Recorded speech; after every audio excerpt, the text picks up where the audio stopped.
Welcome to the Banker Lamp. Please enjoy the video. You start by enabling the grid inside the camera app. This gives you immediate compositional guides.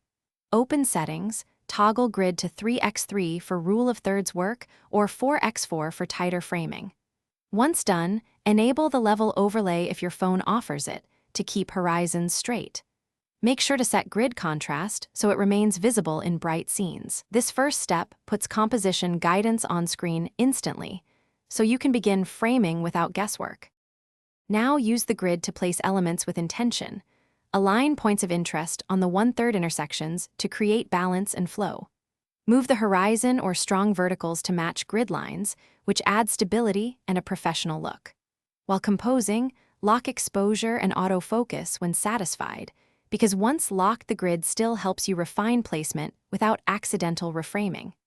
Keep checking the overlay as you nudge the camera. Small shifts often improve symmetry and lead the viewer's eye exactly where you want it. Finish by reviewing your framed shots and recomposing slightly after autofocus lock to perfect balance. Minor adjustments make major visual differences. Once satisfied, optionally switch the grid off for creative, unobstructed capture, but always review images at full size to confirm composition. If the grid disappears or behaves oddly, restart the camera app, check permissions, or reset camera settings. That resolves most issues. If problems persist, reboot the device. That clears. Thanks for watching. If this was helpful, leave a like and consider subscribing. See you next time.